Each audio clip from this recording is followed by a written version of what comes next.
everyone, and welcome to class. Tonight we're going to start talking about the 1950s. The 1950s was a time period where we are getting out of the effects of World War II. There had been just a slight dip in the economy right after the war because you have everybody coming back home. The men are wanting to go back and pick up their jobs where they left off, and so there's going to be a shuffle, so to say, of jobs and the economy, but it's going to pick up pretty quickly. And the 1950s is going to experience a level of affluency that we had never seen before. I'm going to share my screen with you. People are going to start living in suburbs like this. This is what's known as Levittown. It was the first planned out suburb. And if you'll notice, all the houses are very similar. These are known as cookie cutter houses, and they're easy to make. They go up real quick, and so you can offer them at a cheaper price. And so the suburbs are going to grow because the baby boomers are now arriving. Johnny comes marching home. He hasn't seen the Waikiki in a long time.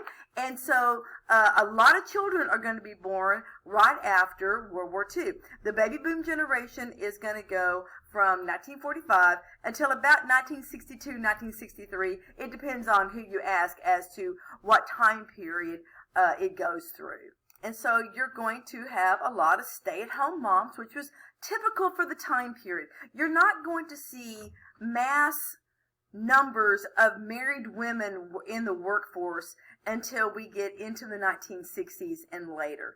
And so with the growth of the suburbs and the growth of the population, a lot of other new things are going to come about at the same time. There's going to be all kinds of new technology. Office machines like this right here are going to become widespread. This woman right here is known as a computer because she uses an adding machine to compute numbers.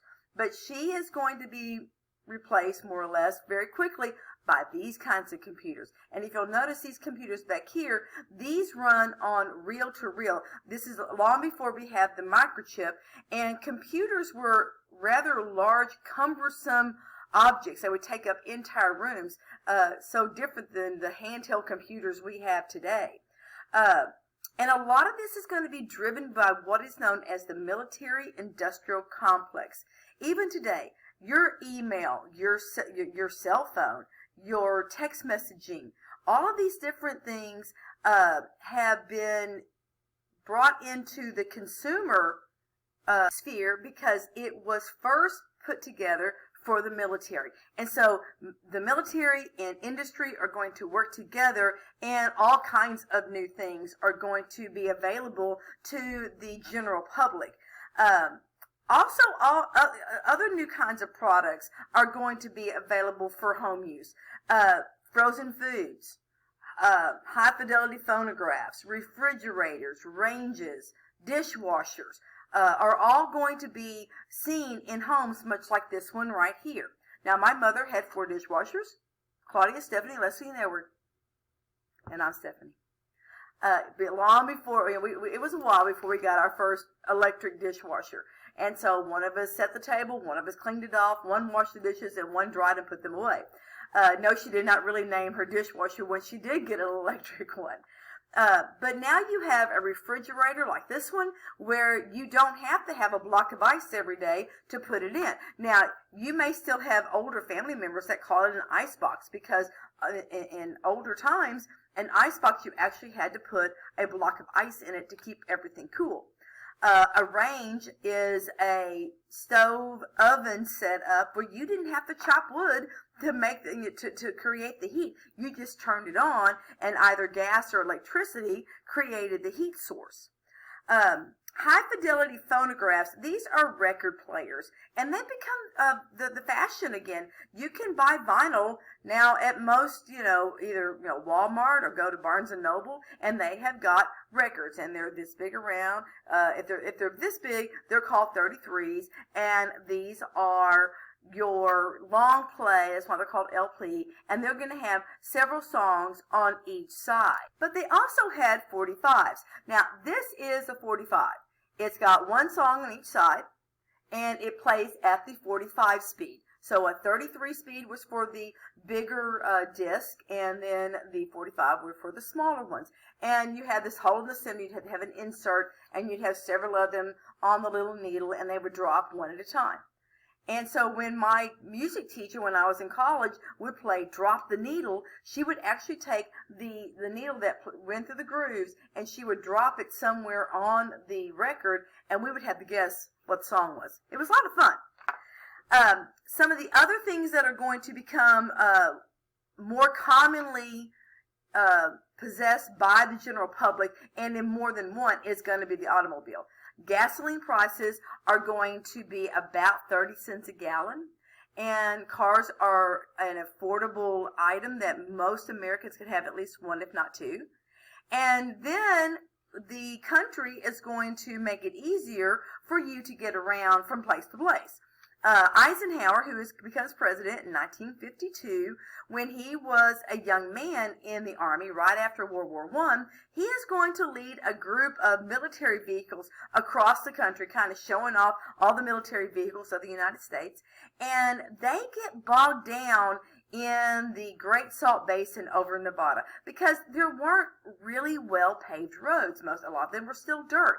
And so when he becomes president, he remembers this, and so he is going to support the Interstate Highway Act, which is going to establish our interstates all across the country. So I'm going to switch slides on you here, and I'm going to go down here and show you a map of the interstate highway system.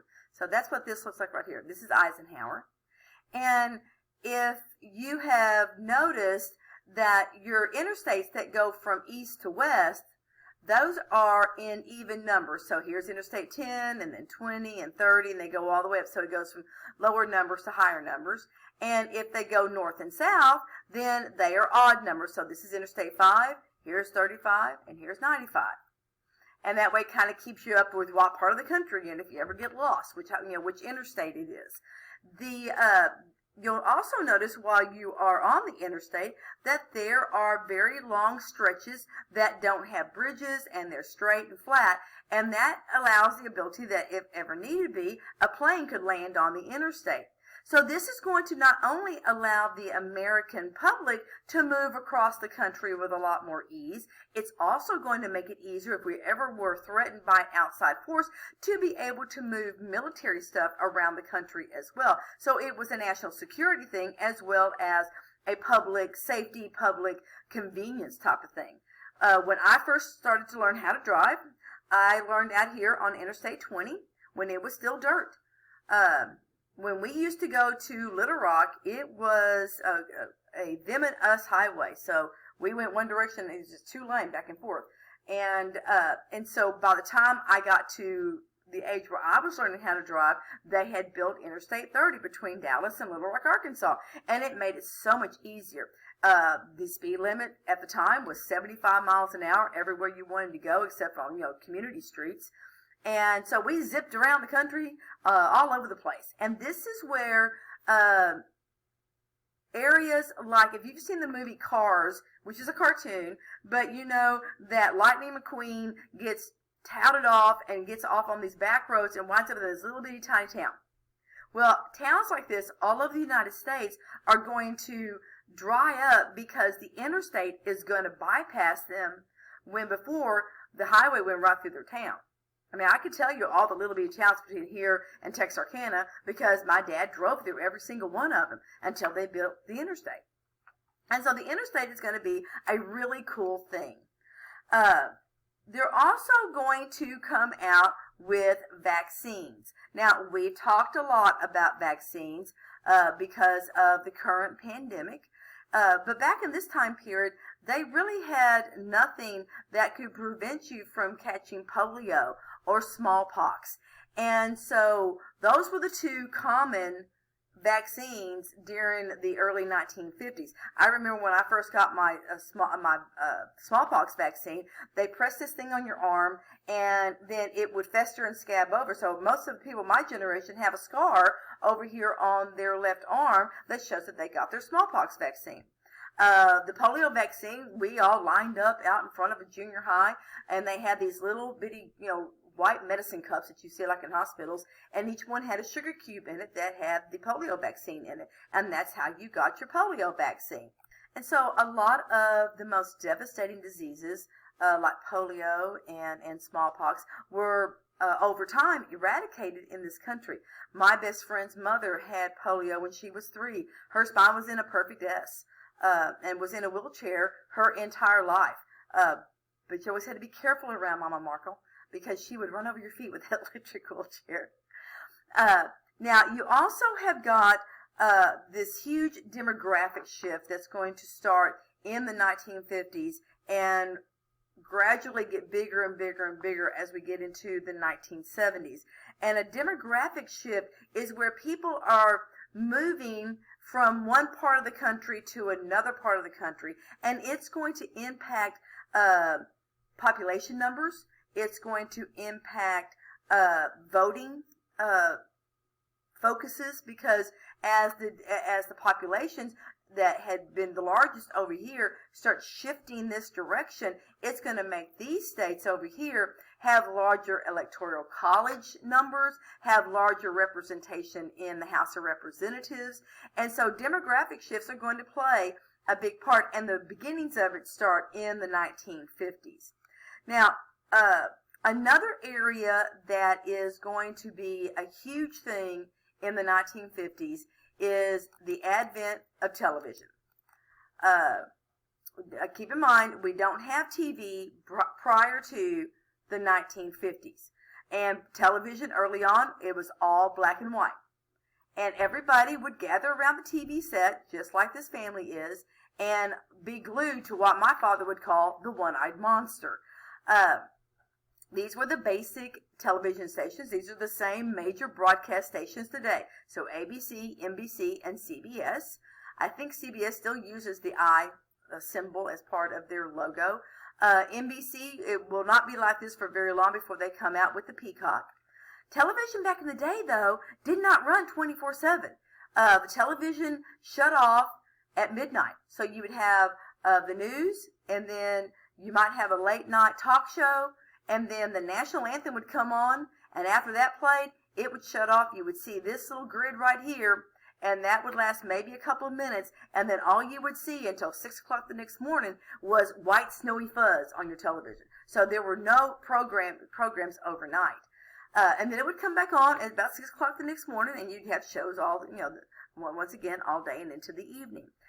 These shows right here were your most popular TV shows. This is Leave It to Beaver, I Love Lucy, and Your Show is Shows. It was mostly sitcoms and variety shows. Educational programming doesn't really come out until we get into the late 60s. I think it was in 1968 that they started showing Schoolhouse Rock in between the cartoons on Saturday morning. Now, in 1968, I'm 11, but be that as it may, I can still talk about how conjunctions work and know the preamble to the Constitution and know how a bill on Capitol Hill is, because these things came on in between all the cartoons when I was 11 and 12. Sesame Street doesn't come out, I think, until the early 1970s. So early television was a lot of sitcoms, a lot of family shows. I Love Lucy, an interesting little trivia bit on that. Ricky and Lucy were married not only on the TV show, but also in real life. So Desi Arnaz and Lucille Ball. But on the TV show, they slept in separate beds. They were in the same room, but they were in separate beds. When she was pregnant with little Ricky, they did not show her pregnant until I think a little bit later on. And so it was very modest, very family oriented. Leave It to Beaver was one of my favorite shows. This is Beaver right here. And these two boys would get in all kinds of shenanigans and how to get out of it. And it was like I said, a really family-oriented type of TV show. And that's because during the 1950s, home life was the center of society. Everybody lived in these nice little neighborhoods. They had block parties. Carnivals would come to town and set up rides in the local shopping center. So everybody gathered around the dinner table together at night. The TV was turned off. You sat around and you ate dinner and you had conversation. And when you went places, you went as a family. I can count on one hand the number of times my parents left us with babysitters, and there were 4 of us kids, but they took us with them everywhere. We went, it wasn't until I was probably in the 6th or 7th grade that we finally started taking family vacations like in the summertime. But my grandparents lived in Little Rock, Arkansas, so there was 2 or 3 times a year that Daddy would take the station wagon, because we had a station wagon, and he would lay down all these seats back here in the back and throw pillows and blankets back there. The luggage was put up on top of the car, and we'd take off for Grandmother and Granddaddy's. We didn't have car seats either. I mean, you'll notice the baby's laying right there.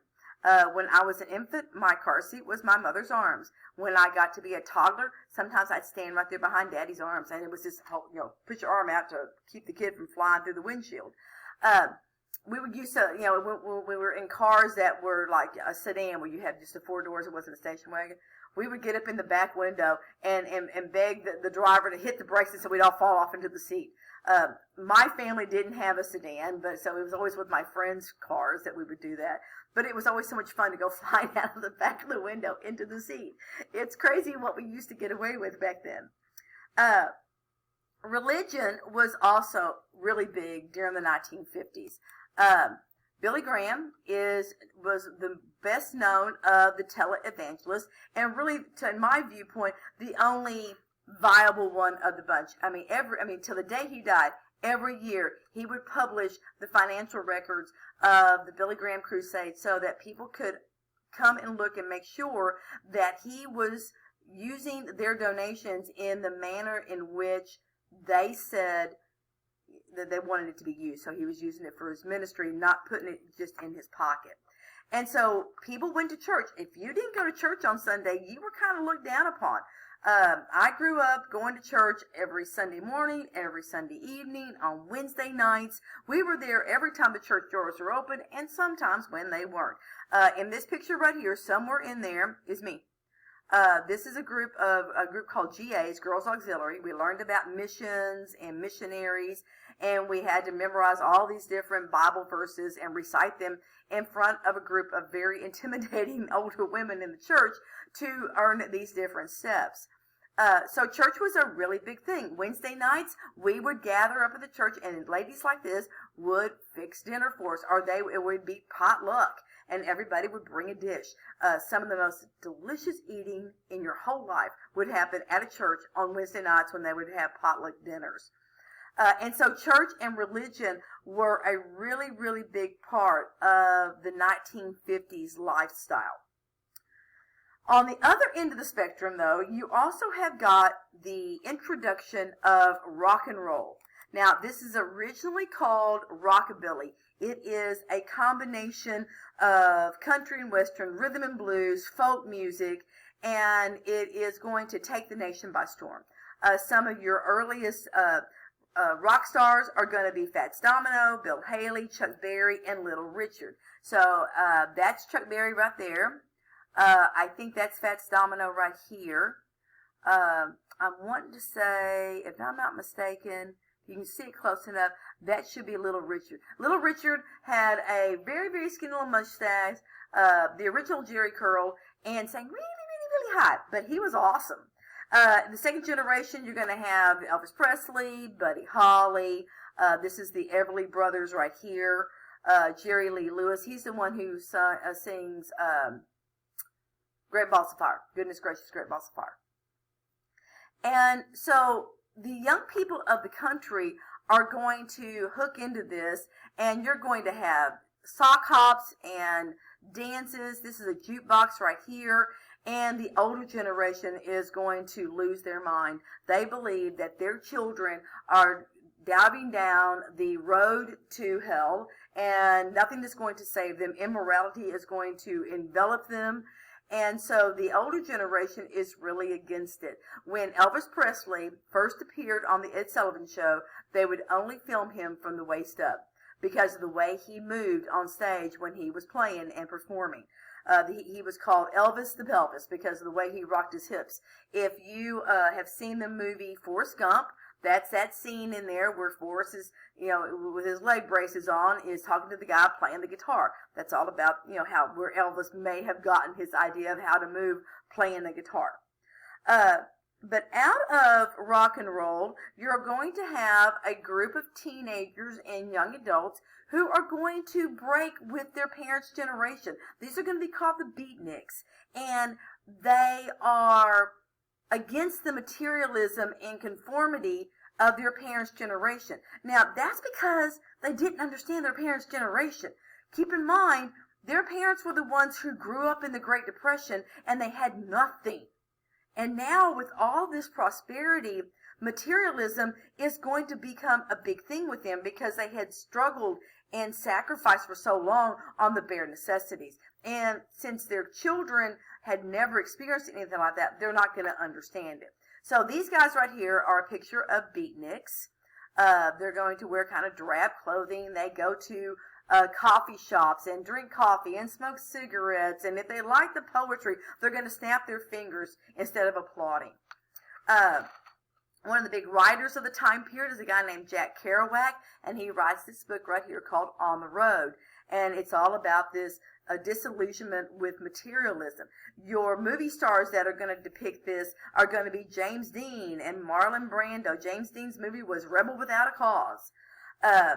And then Jackson Pollock is going to be the big artist. Now, this kind of art is called abstract art. And you may be more familiar with it by thinking of Picasso. Picasso is the guy who does the paintings where the facial shapes are like triangles and boxes, and you might have an eye looking this way and a nose over here and a mouth over here. It's really abstract. Well, Jackson Pollock is the American version of Picasso. But you've also got the beginnings during this time period of what is known as New Conservatism. The idea that we need to be less liberal, more more conservative in what the size of the government is and taxes, and it's going to get its seeds in the 1950s and then really start to flourish in the 1960s all the way through the 1980s. And so you're going to have this generation gap that's going to go on between the liberal beatnik ideas of the younger generation as opposed to the more conservative ideas of the older generation. Back during this time period, the older generation believed that freedom was individual autonomy, that everybody had the right to go and come as they please, that government should be limited, and that capitalism should be allowed to run based off of supply and demand without a whole lot of regulation. There was not a whole lot of toleration of differences during this time period, which is going to be a big issue, especially when it comes to civil rights. Now, during this time, like I said, in 1952, Eisenhower is going to be elected president. He is the former Supreme Allied Commander during World War II, so he is a decorated war hero. He is going to be the first president or leader of NATO when they established the North Atlantic Treaty Organization. And so he's got a lot of respect and a lot of buy-in from the public because of his past roles.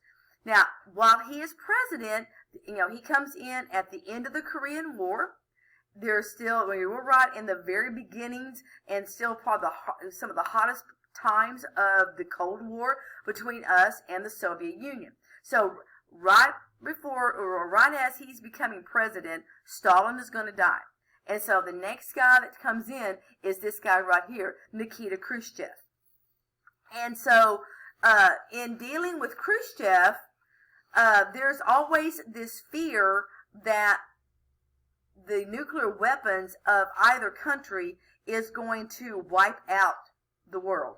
And so they're going to use something called massive retaliation or mutually assured destruction. And that's what this particular cartoon right here is all about.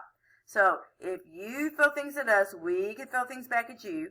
And so that's what's going to keep the two countries from starting a nuclear assault on what they perceive to be their enemy. So Khrushchev is going to call for peaceful coexistence. And so in 1958, they're going to agree to a voluntary halt on testing nuclear missiles. Each side had been spending quite a bit of time and effort in testing of different nuclear devices. The hydrogen bomb gets tested in the 1950s. There's lots of people from this time period who they didn't really realize the effects of radiation. And so they're going to go out and bomb watch. They're going to pick up lawn chairs and sit up there and, watch the bombs go off in the distance, and then can't figure out why they came down sick later on. They're going to test radiation on different unsuspecting subjects, and later not really realize what they had done to these people who will later suffer from cancer and things like that. Now, also in the 1950s, you have the first stages of the civil rights movement. In 1954, there is a Supreme Court case called Brown versus the Board of Education of Topeka, Kansas. And that's what this particular picture here represents. And there is a group of children, one of which whose last name is Brown, who are having to walk past a white school to go to the black school for them. And their parents have finally had enough, and they bring a class action lawsuit against the Board of Education in Kansas. And this is going to make it all the way up through to the United States Supreme Court. And the court's going to come back, and it's going to overturn Plessy versus Ferguson that established legalized segregation in 1896. Because with Plessy versus Ferguson, it was supposed to be separate but equal. But they're going to come back in the Brown case and say it's separate, but it's inherently unequal. And so they are going to court order school districts across the country to desegregate with all deliberate speed. And if you have looked at your notes, you'll see that I have "ha" written in there. That's because that was in 1954. Dallas Independent School District does not desegregate schools until the early 1970s. I don't consider that very speedy. I grew up in schools in Dallas. I went to Kimball High School, and I went to school with nothing but white children until I was in the 8th grade. In the 9th grade, they started busing kids from South Oak Cliff schools over to Oak Cliff schools. And a lot of my friends, their parents are going to pick them up and move them further out to the suburbs. Duncanville, DeSoto, Lancaster, Cedar Hill were all white communities at the time, and that was known as white flight. I believe that I got the better education. My parents decided to stay, and we all went to school together, and we learned some very valuable things. And yeah, everybody had to get used to each other. I mean, I can't say that it was perfect from the very beginning. The black kids had never gone to school with the white kids had never gone to school with the black kids, so we had to get to learn each other. But we found out that it doesn't really make any difference what color your skin is. Every group has got their brilliance and their talent and their beauty, and every single group has got their section that they really wish would just go away. I mean, have you seen hoarders? I mean, white trash can be the nastiest thing you've ever seen in your life. I mean, I'm so proud of Honey Boo Boo, And so every group has got something that is not as wonderful as they would like it to be to counter all the wonderful things that they are. And so with Brown versus the Board of Education, this is going to begin the 20th century's civil rights movement. The next year in Birmingham, Alabama, this lady right here gets off work. She has stood on her feet all day long, and she is tired, and she gets on the bus, and she takes the first available seat instead of going all the way to the back of the bus that was delegated to the blacks of the area. A white man is going to come in, this white man right here is going to come in and demand that she get up and give him her seat. Now, that was wrong in two ways. It's wrong because a white is demanding that a black move, but it's also men did not make women get up. Men would give up their seat for women. And so now this picture here is definitely staged. But in what actually happens is they're going to drag her off the bus and throw her in jail. And during this time period, if a black went to jail, there was no guarantee that you would ever hear from them again. There were lots that disappeared in Southern jails and were never heard from again, and no one did jack squat about it. And so, she was very brave, but at the time she goes, I wasn't trying to be brave. My feet hurt, and I was just sick to death of putting up with it. And so what's going to happen is the African Americans in Montgomery, Alabama, are going to boycott the bus system. They're going to hit Montgomery, Alabama, right where it hurts the most, right in the pocketbook, because they were the majority riders on the bus system. And so when they aren't riding, they don't have to pay to ride, and so the funding for buses is going to plummet. And so they're going to hitch rides with their friends, so they're going to carpool, or they're going to walk to work, or they're going to ride bicycles to work in protest. And so the next year, the Supreme Court is going to rule that bus segregation is unconstitutional. And so you can come in and sit down anywhere you want to on the bus. And then the next year, in 1957, African American kids are supposed to go to this high school right here, Little Rock Central High School. Like I said, my mother is from Arkansas. This is where my cousins went to school, although they didn't go there during this time. I was born in 1957 as well as my cousin Duff, and so it's going to be many years later that they go to this school, but it's the same school. In fact, the front of the school still looks this way. And so these 9 black students are supposed to go to school here by, the court said they could go.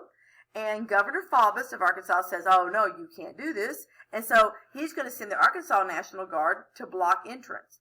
Well, Eisenhower is saying that the governor is going against a federal law, a federal court order, and so he's going to send in the United States National Guard to escort these kids to school. It's going to be a big brouhaha. The behavior of the white parents is just deplorable and horrendous. I can't really use the kind of words I would like to about that group on a recording, but it was very deplorable how they acted towards these students who were just trying to go to school. Eventually, they're going to have to have these kids for their own safety. They're going to move them to a different school along with the school board kids that went there. So it's not just going to be black kids, but a few white kids that are going to have to be moved because of just for their own protection from the others in that school. Now, the reason I know that part of it, because that's not widely known, I had some girls in class a few years ago whose grandmother went to Central High School, and her father was on the school board.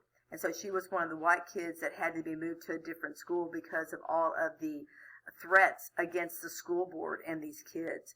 And so that is known as the Little Rock Nine.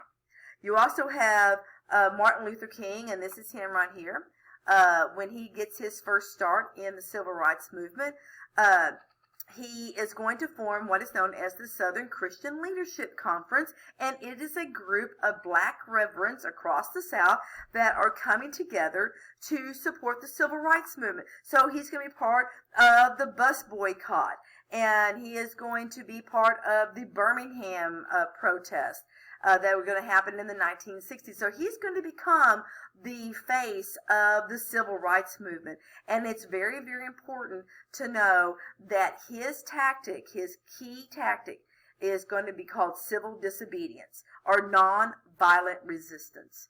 And it's going to work very, very well because he is going to be able to garner the sympathy and the support of whites across the country that are outside of the South that are going to come in and start supporting the African Americans in the South in their fight for civil rights.